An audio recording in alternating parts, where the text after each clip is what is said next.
I'm back, and I was supposed to have been here earlier. And like when the Lord is working in your life, right? Like things that are really not that important seem to slow down, and you get focused only what's on important.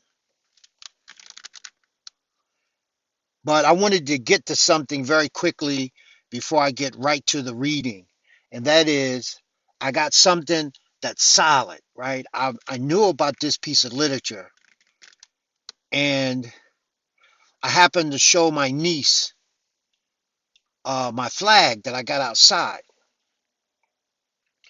And though I got the American flag flowing with it, I live on, well, it doesn't matter where I live at, but one of the words is flowing. But anyway, my niece asked me, she says, what's that flag?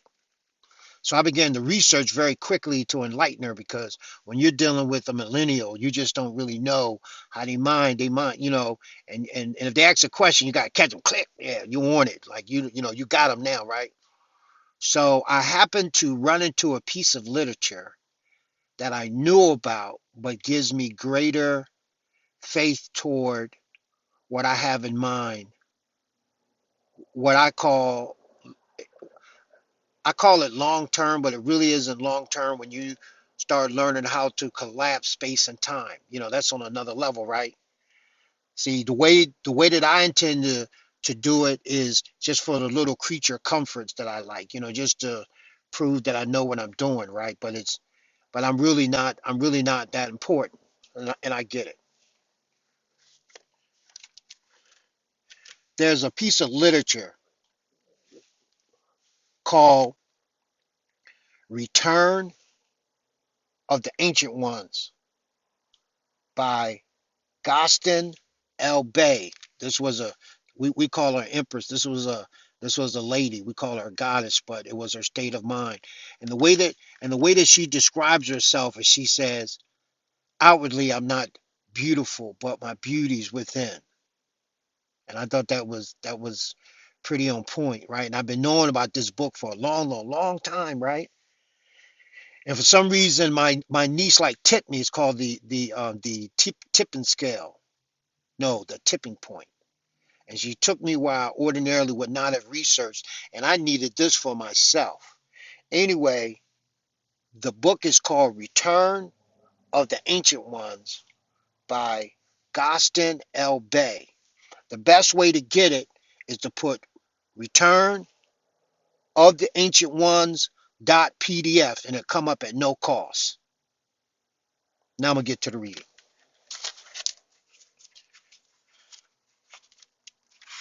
Hold on just for a moment. Okay, okay, okay, okay. Okay, so this right here is what's called a review. The conscious mind is an instrument for the recording of pain and pleasure. It measures experiences of pain and pleasure, files them for recall, analyzes the experiences that produce them, and imagines escape from pain and flight into pleasure. Thus, the compartments of the conscious mind: memory, reason, and imagination. The conscious mind is a finely tuned instrument with the sole aim of physical survival of the organism. The conscious mind is as destructible as the body of which it is a part. Let me say that again. The conscious mind is as destructible as the body of which it is a part. The conscious mind has no memory of its own, but simply a certain ability of recall. The memory of the subconscious mind is perfect. The subconscious mind is the infinite substance of which all things are made. It has no beginning and no end, and everything exists within it. The subconscious mind is everything and knows everything. It is everywhere at all times. All of it is anywhere at any particular time, for space and time cannot exist in infinity. Let me say that again because that was deep even for me. The subconscious mind is everything, knows everything. It is everywhere at all times, and all of it is anywhere at any particular time, for space and time cannot exist in infinity. Inductive reasoning attempts to arrive at law through observing particular circumstance and is the type of reasoning primarily done by the conscious mind of man. Deductive reasoning attempts to arrive at a particular circumstance through the knowledge of law and is the type of reasoning always done by the subconscious mind. So, what that means to me is that if I follow the law of knowledge or the knowledge of law, that means spiritual law, then I will connect into that type of reasoning, which is always done by the subconscious mind. So you have certain men, they'll well, you have certain people that live from 1 to 90 and they never figure it out. Then you have some who maybe are in a monastery or they're a monk, or it could be a nun in a convent. But then you got the religious overcharge, which is words on paper. So the words on paper doesn't allow for you to be creative and think outside the box. So if they did figure it out, and I'm sure some of them did, they would not be able to talk about it. Whatever it is that they may learn in meditation and silence and waiting on the Lord, based best uh, based on what the Lord is going to give to you in reference to your talents. Hypnotism exposes the essence of the subconscious mind and allows us to see that it responds entirely by suggestion. So it goes something like this. If I can erode or remove the error in my mind based on the prompts that were allowed to lock in by suggesting something that is not yet real in front of my eyes, but I can visualize and I can see it. And I understand that the greatest thing that you can have on this planet is belief in where you're going. And there is a system in place by law, which is the law of attraction, that what you focus upon steadily, you become. And then the extra piece is when you basically submit your will to the Lord and you basically say, Lord, your will be my will. And then you just know and you're guided. You know what I'm saying? And see, for me, as an African American or black man or a Moor, my position is man can't take me away unless God allows it. If God doesn't allow it, and because I'm following God's law, then they just can't come at me just any kind of way.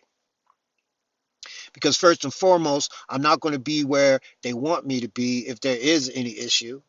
And then when I focus on good and good only, and then I got the Lord protecting me as well, and then it ain't just about me. What is a great student? A student who's either learned through books, never had any experience, and had just about everything handed to him, or an individual who had to step beyond the book, be a failure to himself in terms of what wasn't working, to find out what a person's path is, and then to find out that all you have to do is connect in a way to let the Lord do what he does. Especially when you begin to find out that you live at the pleasure of the Lord. You live under the grace of the Lord. And just finding this out is like very powerful, because I know, just like I was talking to this gentleman the other day, we had did a quick experiment.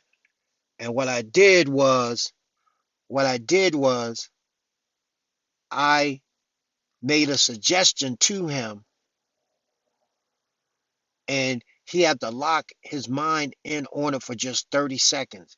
And he could feel the difference, you see, because I used a process that I had learned over time that I didn't even know that I had. And he said he could feel the difference. So the same thing I'm working with him about, I'm doing myself. I'm doing it to myself, but I'm learning certain principles to make this on point. And then here's what's beautiful about it, right? Since the subconscious mind is every place at once, thought transference is like if you reach a certain level, and sometimes it can be so subtle and you don't even know it. You can resonate with to 100,000 people at once by your thought. Like you ain't got to call nobody on the phone. See, because like what I keep saying on these videos is this: the only person that got to believe what I'm videotaping is me. I don't need no cursing. I don't need to put nobody down. I don't need to say nothing bad about nobody. This is not even about what's going on in politics. You know what I'm saying? Because even in the Bible says there will be rumors of wars. There will be rumors of foolishness, but I am still who I am. And once you really lock on that, so let me get back to this piece right here. We cannot order our lives through hypnotism, but only through consciously exercising our control over the subconscious mind, which simply means consciously exercising control over our thoughts. Meditation is the tool with which we seek to control our thoughts and thus to control our world through the subconscious mind. I'm already doing it. I'm already doing it. Thought transference is a proof that all life exists within one mind of all creation, the universal subconscious mind. You know, they have a book called The Kabbalion, and I had been working on it for a long time. So in 2013, I thought I was at a certain point, and obviously it was gonna, it was gonna take longer. But then I was studying way before that. Now, what the Kabbalion basically is based on is seven principles. It says in there, it says, milk for babies, meat for men, words, words, words, where someone can read this and don't even understand it. It don't make no sense. It's only for those who've been properly prepared. I'll only say that I don't know if I could kind of like understand it because a lot of the keys was left out of it, but the keys are deliberately left out of it to see whether or not that you will meet the bar. Anyway, this is what the data say, right? And I tend to believe this. Data says that if you lock in a certain way, and it's a lot to it. It's not just reading books. It's like having a seal and all the rest of this stuff. It says you can reach a point where you can rearrange molecular matter.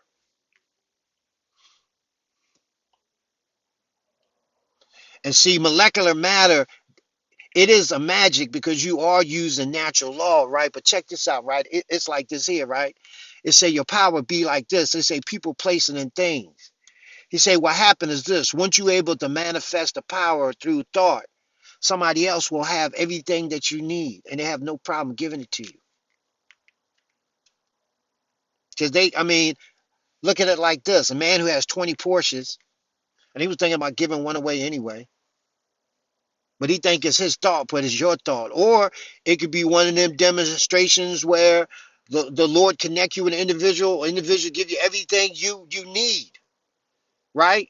Because if you connect with the Lord, don't nothing belong to man anyway. Everything's on loan. So I've been studying this stuff forever. Forever. Even when I looked silly. Even when I looked like I didn't know what was going on. You know what I'm saying? Just like the two times a demonstration had happened and it didn't go down the way that I wanted to go down because I didn't realize through spiritual law that was not what I supposed to have been doing. That's why it didn't work. That's why it didn't work. That's another way that you know when you're proper with spiritual law, things start clicking. It be click, clack, click. You'd be like, what? Click, clack. You'd be like, oh my God, ooh, ain't nobody gonna believe this. Ain't nobody gonna believe it.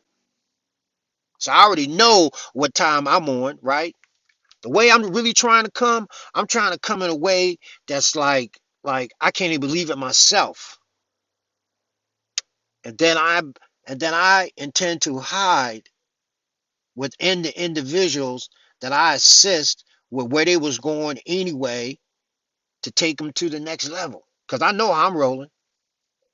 And I gotta roll a certain way. You know what I'm saying? I ain't asking for a dime, nickel, quarter, none of that. You know what I mean? If you don't want me to be in your space, it's not a problem. It's not an issue. You see what I'm saying? Because I know one of the main things we lost as a group is we lost our land. See what I'm saying? But when you deal with an individual who speaks with a forked tongue, you know what I mean, that crosses his fingers behind his back, you know what I'm saying? And thinks that he's in charge, man. Like he really think he got it going on. Do you notice in life there's always someone that can whip you?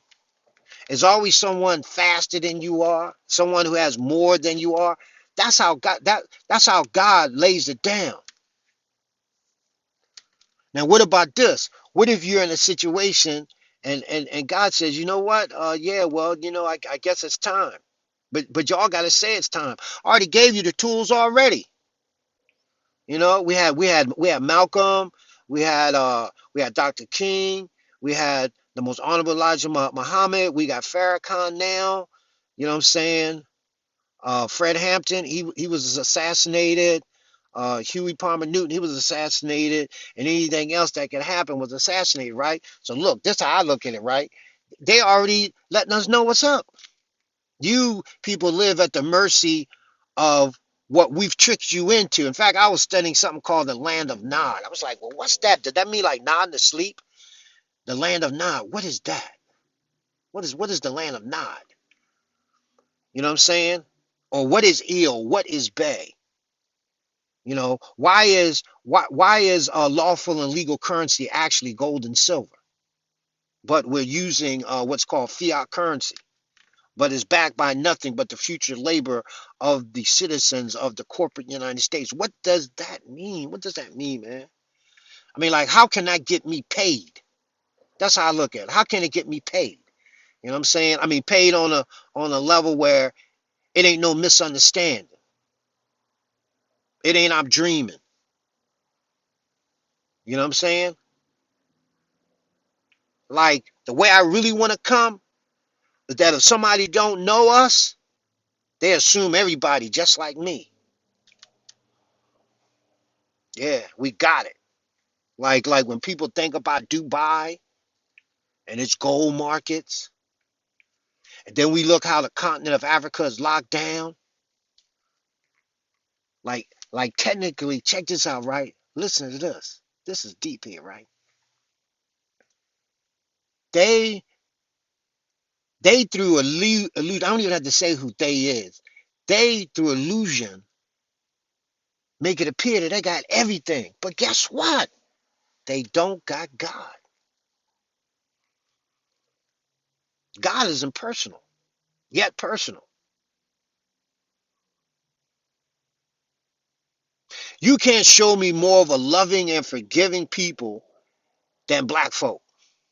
I allow you to kick me in my mouth and break all my teeth, and I say thank you. I'm gonna turn the other cheek and say everything is fine. Now I'm not saying raise up and bear arms. Oh no, look here. I remember Elijah Muhammad once said, look, he say my men don't even carry a penknife. So I was like, damn, what's a penknife? Like, okay, like, well, what is that they're carrying then? So what I hope and pray, regardless what I look like, that I'm part of that spearhead that the war is already won because the war is not my war. And I used to think that we were all together, but that cannot be true. Here's why it cannot be true. You ever go someplace and the place you go in, the energy ain't right. It don't matter if the person's Asian. It don't matter if they German. It don't matter whatever race, black, white, whatever race that they are. That is what is not part of you if your energy is correct or you're right. Or how about this? Let's say you're in a situation and later on you find out it was you. Okay, well that was an example. That was a lesson for you not to have to go through that again to keep yourself tight. Okay, cool. But if you have a large segment of what I call units or pieces of energy that that basically have a herd mentality and do whatever it is that they see other people doing, and they don't follow the law, and they don't follow logic and common sense and having a good heart, then it is clear what you're dealing with. Period. Like I was telling somebody today, it's not even about civil rights. It's not even about human rights. It's about God rights. Here's why. Check out my logic.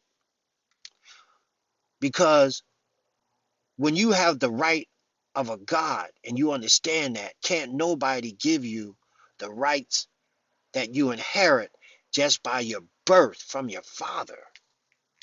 So that's how I break it down. I don't be reading no books, stuff that they done ran up on us, because a lot of it to me don't make no sense. You know what I'm saying? I personally do not believe that somebody's gonna come out the sky on some horses and they're gonna save everybody. Like my studies have been too intent, or should I say, too intense. Like for example, I read a piece of literature called The Aquarian Gospel.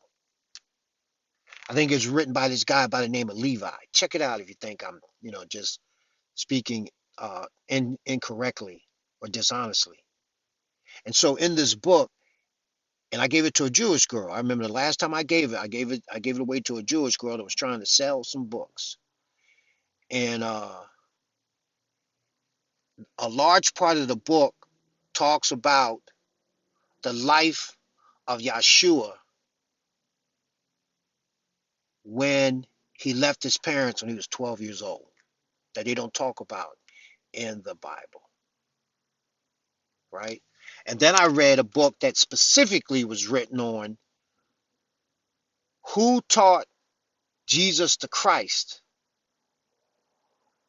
even though his soul was on a certain level, he still had to be taught. In other words, my understanding is that in order you can have a seal, you can be at a soul level, but you just don't come into human life and bam, you got it. That's not how it goes down. You must gain experience in a third dimension, right?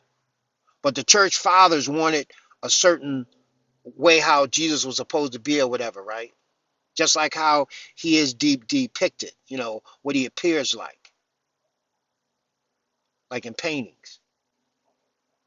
And so my information has been totally different. Why I got it, I don't know.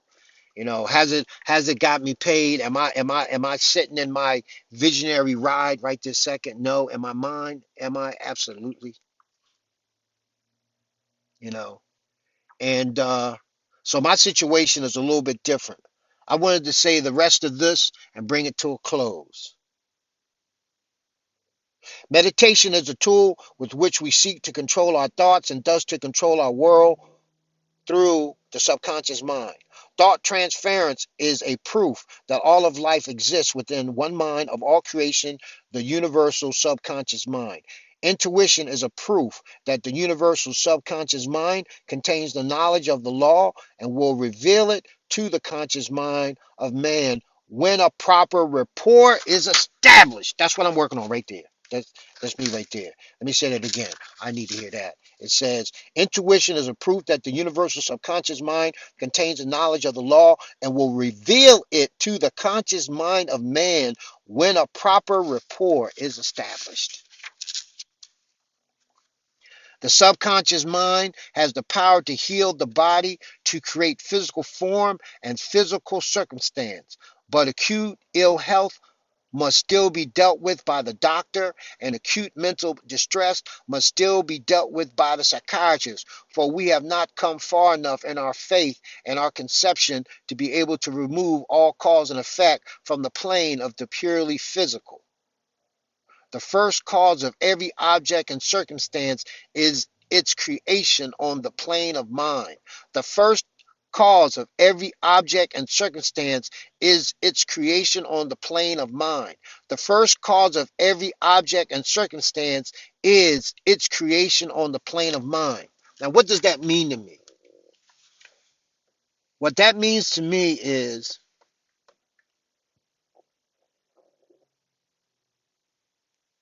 really doing a lot of listening, being deep in prayer, doing my meditations like I'm supposed to, which I do, and I have other data that I'm currently studying that I don't even talk about. But here's one of the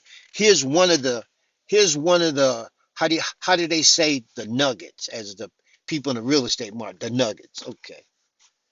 Uh the main jewel, right? And this dude, he was talking about secret societies and very, very, very, very, very wealthy families, right? And what he said was, they know the truth. What I mean by they know the truth, they know that man is both a transmitter and a receiver. So we have things that they put in the air called chemtrails. We have what's that in the fluoride in the water, and we have foods that have been manipulated in the laboratories. And what this is designed for is to mutate the average individual in reference to their ability to either transmit or receive certain thoughts. What you and I will call the God plane, those who are ready for it. And they make sure that any data is kept out of the mainstream. Like the one dude was saying, he was saying these families control monopolies like food, water, uh, anything that would be considered a necessity, oil, definitely TV programming, like what they did to what's the dude name that they put in prison who was trying to buy NBC, Bill Cosby.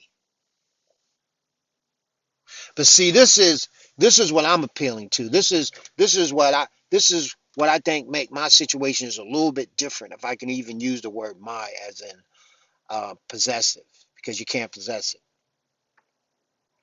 But what I'm asking the grand creator to do is to show me some things in a way where um, I can learn from everybody else,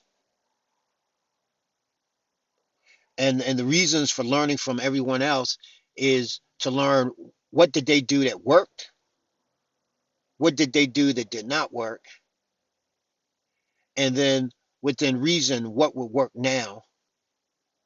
And then if I don't have the answer, just give it to God. Just say, God, I don't understand it, and then wait on God.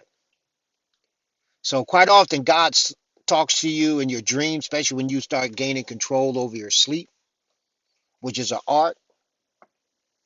And he can also talk to you during the day.